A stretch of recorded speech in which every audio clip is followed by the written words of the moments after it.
Päev, mida Venemaa kartis, on saabunud. Aastaid on Putini väed saanud pommitada Ukrainat liugpommidega, mis lastakse välja sügavalt rindejoone tagant. Nüüd on kõik muutunud ja see on kõik tänu Rootsile. See, mida Rootsi just Ukraina heaks tegi, on kõige ägedam asi, mida see riik või ükskõik milline riik oleks saanud teha ja see tuli just õigel ajal. Midagi, mis hirmutab Venemaad, on teel Ukrainasse. Rootsi andis Ukrainale justkui supervõimed ja kõik taandub pikamaa võimekusele.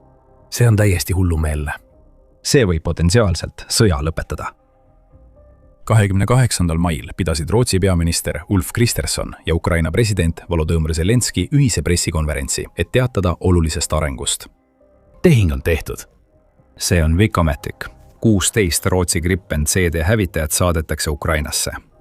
Ja mis kõige parem, Ukraina ei pea nende surmavate lääne hävitajate saamiseks sentigi maksma. See on Ukraina jaoks tohutu asi. Ukraina saab hävituslennuki, mis on spetsiaalselt loodud selleks, et vastu astuda Nõukogude lennukitele, mida Venemaa peamiselt kasutab oma sõjas Ukraina vastu. Aga tegelik muutuse tooja ei ole mitte Gripenid ise. Suurimaks probleemiks Putini strateegiale on hoopis need pikamarelvad, mis nendele lennukitele paigaldatakse. See on suurim väljakutse, millega Putini strateegia on aastate jooksul silmitsi seisnud.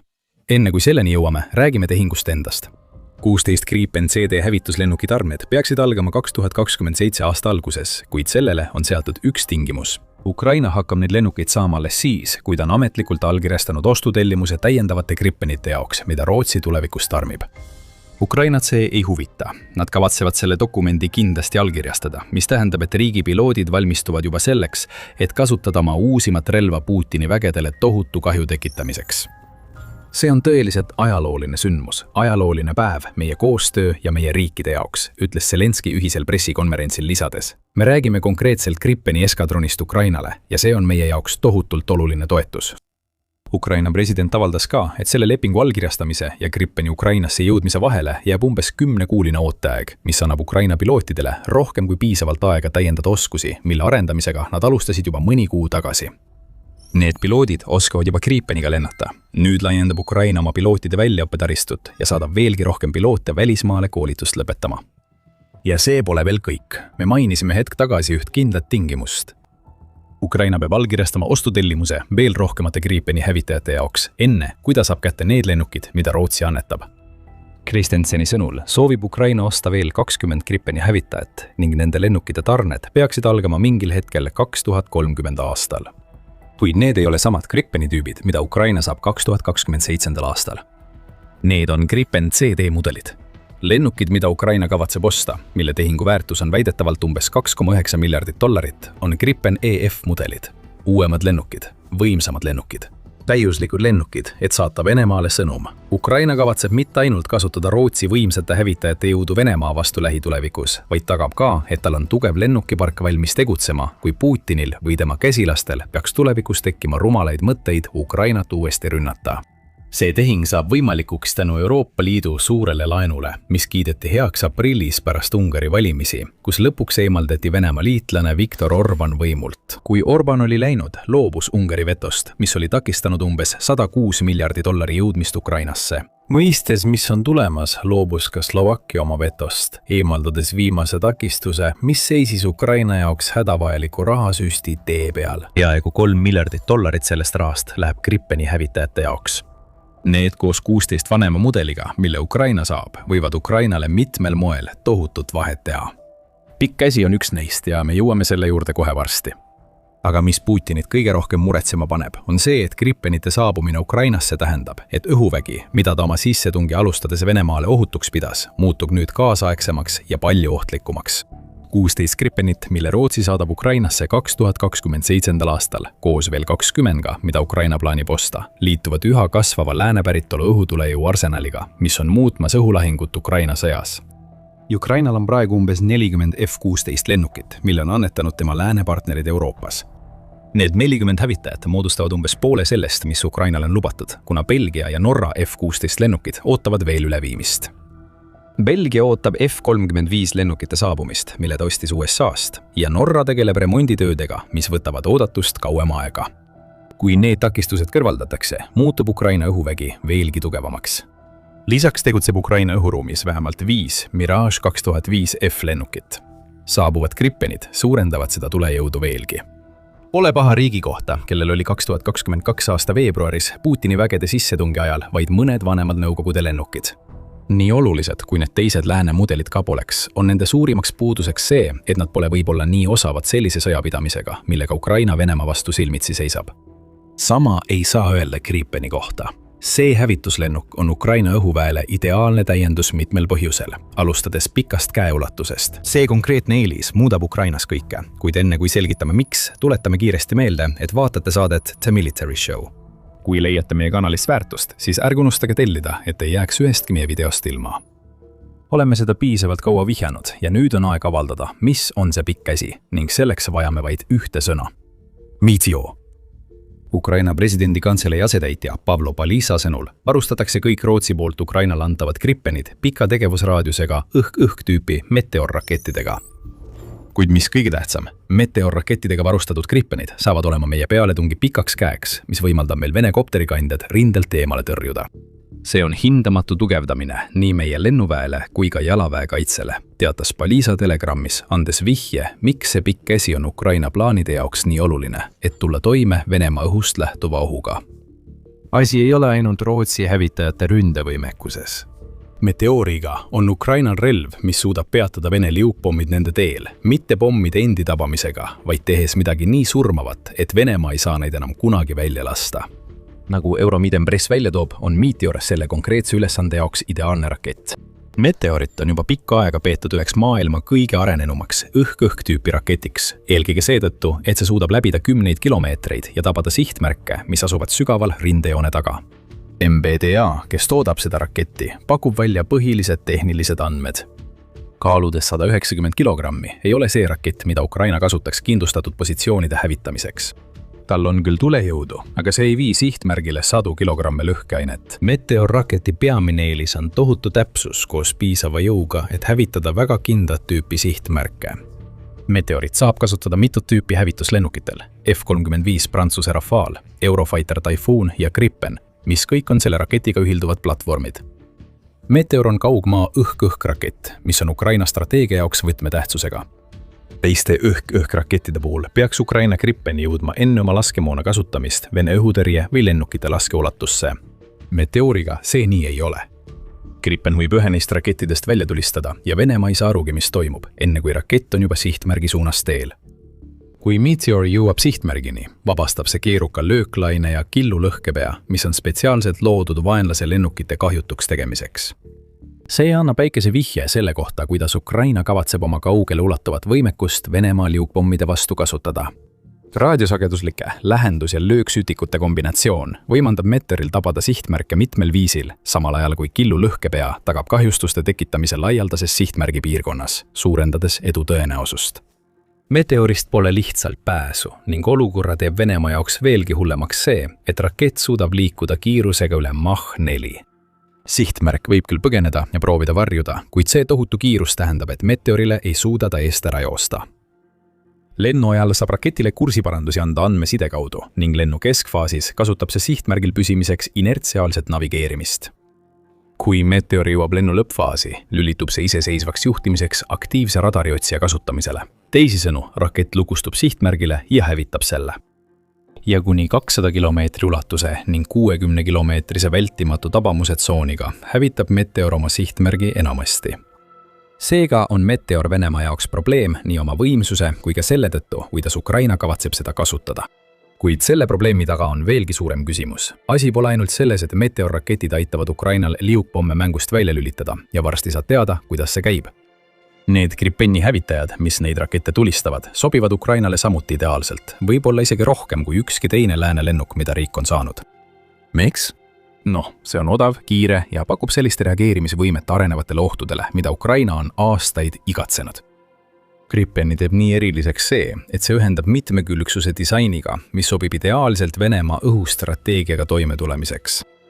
See viimane punkt ei tohiks olla üllatus, sest see hävitaja ehitati just selleks, et tulla toime Venemaa Nõukogude ajastu lennukite poolt esitatud väljakutsetega.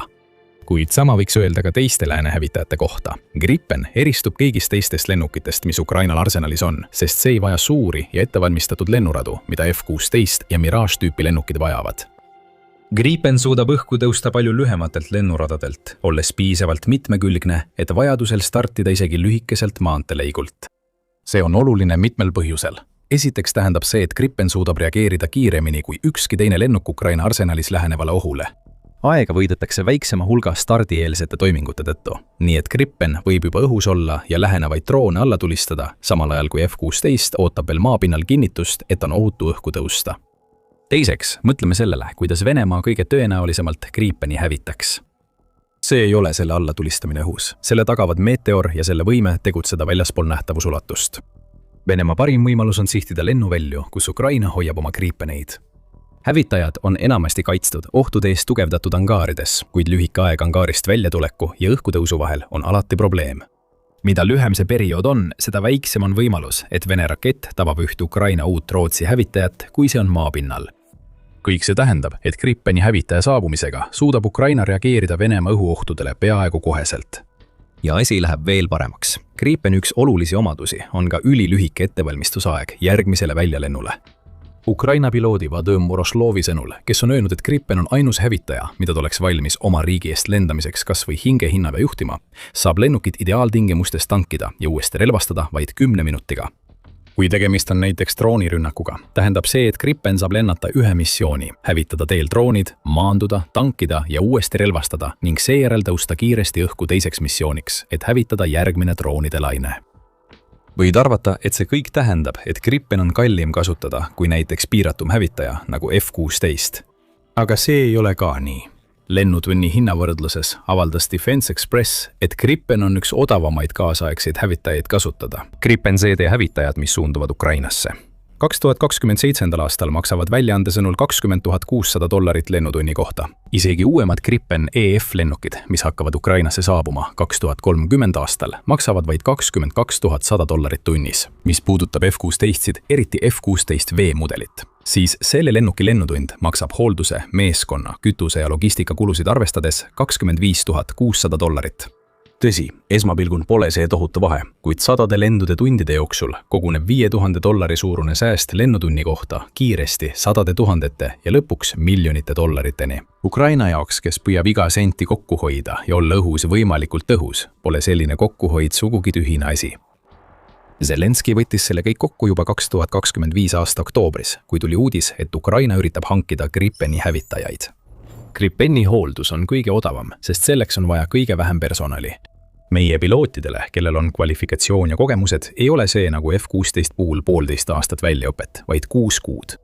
Kõik tehnilised võimekused, mis on seotud õhkutõusu ja maandumisega, on samuti eelised. Nad saavad startida ja maanduda maanteedel, kuulutas Ukraina president. Pole ime, et Voroslov ütles, et müüks oma hinge, et pääseda Gripeni kokpitti. Nüüd särab ta kõrvast kõrvani, teades, et see võib juhtuda ilma igasuguse faustliku lepinguta.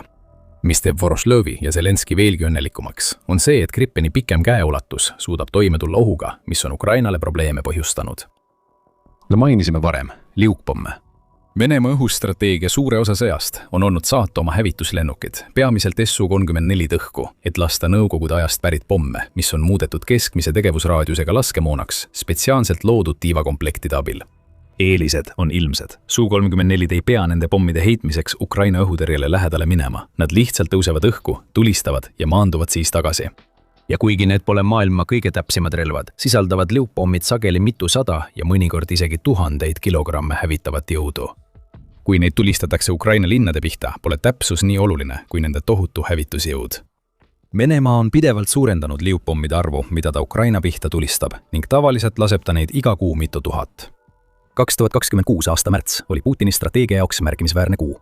Venemaa tulistas sel kuul Ukraina pihta 7987 liukpommi, mis teeb keskmiselt peaaegu 258 pommi päevas ning see on üle 1500 võrra rohkem kui eelmisel rekordkuul, eelmises veebruaris, kui Venemaa neid hävitavaid relvi kasutas. Ukraina peab selle liukpommide probleemiga midagi ette võtma. Pikk käsi annab Ukrainale lahenduse pikaajalisele probleemile.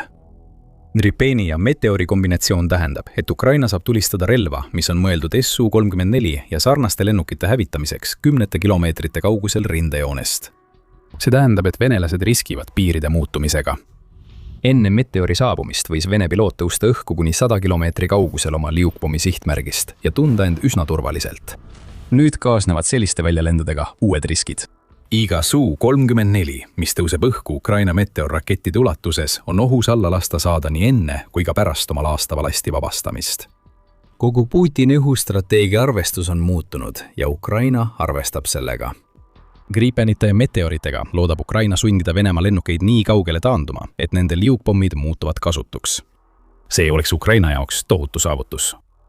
Venemaa arsenali võetakse välja võimas relv, mis omakorda tähendab, et Ukraina saab oma kaitset maapinnal koordineerida, ilma et peaks muretsema suurte pommirünnakute pärast, mis nende plaane segaksid. Nagu Fabian Hoffmann, kes on Norra Kaitseuuringute Instituudi vanemteadur, ütleb, pakub Gripen CD koos Meteoriga põhimõtteliselt parimat võimekust Vene liugpommide vastu enne nende väljalaskmist, mis on Ukrainale reaalselt kättesaadav. Kui kombineerida Gripenid Ukraina elektroonilise sõjapidamisega, mis juba praegu teeb head tööd Venemaa liugpommi ohu tõrjumisel, siis on Putinil tõsine probleem. Ukraina keskmaa strateegia, mille käigus on Venemaa vastu kasutusele võetud uue põlvkonna keskmaa droonid, on juba tekitanud Putini vägedele kaost. Vene kevadrünnak, mis pidi määrama 2026 aasta, on osaliselt tagasi tõrjutud ja sellele vastatakse, kuna Ukraina kasutab neid droone Vene juhtimispunktide ja logistika hävitamiseks rindejoone taga. Kui lisada veel Gripenid ja meteorid, muutub Venemaal Ukraina kaitsele kahju tekitamine veelgi raskemaks. See tähendab Ukraina jaoks kahte asja. Venemaa pealetungid on takerdunud ja tekivad võimalused uute vasturünnakute jaoks. Zelenski väitis mai lõpus, et Ukraina on 2026 aastal seni vabastanud juba 590 ruutkilomeetrit oma territooriumist. Palju rohkem järgneb, kui Venemaa ei suuda Ukraina vägesid oma näiliselt lõputute liugpommidega tagasi suruda. Ja see pole nii, et Gripen suudaks tegeleda ainult Venemaa liugpommidega. Nagu Kyiv Independent märgib, saab seda hävitajat varustada erinevate rakettidega, sealhulgas AIM-120 AMRAAM rakettidega, AIM-9 Sidewinder rakettidega ja Iris-T rakettidega. Nii et Ukrainal on valikuvõimalusi. Ühel väljalennul võiks Gripen tegeleda droonide või kindlustatud sihtmärkidega. Järgmisel väljalennul võiks see tulistada meteorrakette lennukite pihta, millele Putin toetub oma liugpommi strateegias. Me ütlesime teile, et Gripenite saabumine Ukrainasse võiks olla sõja lõpetaja. See mitmekülgsus, koos sellega, kuidas Gripenid sobituvad Ukraina keskmaa strateegiasse, ongi põhjus. Kõik taandub sellele, et vähendada Venemaa ründevõimalusi. Mida nõrgemaks muutuvad Venemaa rünnakud, seda paremad on Ukraina kaitse tulemused ja seda rohkem tekib võimalusi territooriumi haaravateks vasturünnakuteks. Kõik, mida Ukraina nüüd tegema peab, on jätkata head tööd, mida ta on teinud suure osa 2026. aastast, oodates Rootsis saabuvat esimest Gripen hävitajate saadetist. Kui need hävitajad saabuvad, muutub mäng täielikult. Venemaa pole selleks kõigeks valmis. Mitte, et Ukraina väed Malatok-Matškas oleksid vajanud Gripenite ja meteoride abi. Nad on täiesti võimelised Vene pealetungi iseseisvalt purustama. Üle 4 aasta on väikese Malatok-Matška küla kaitseliinid vastu pidanud Vene rünnakutele, jättes endast maha põleva soomustehnika, droonide ja sõdurite jälje. Venemaa kõige piinlikum lahinguvälja ummikseis on paljastatud ja kogu lugu saad teada, kui vaatad meie videot. Kui sulle see video meeldis, siis ära unusta tellida The Military Show'd, et näha rohkem meie kajastusi Ukraina sõja viimastest arengutest. Ja nagu alati, aitäh vaatamast!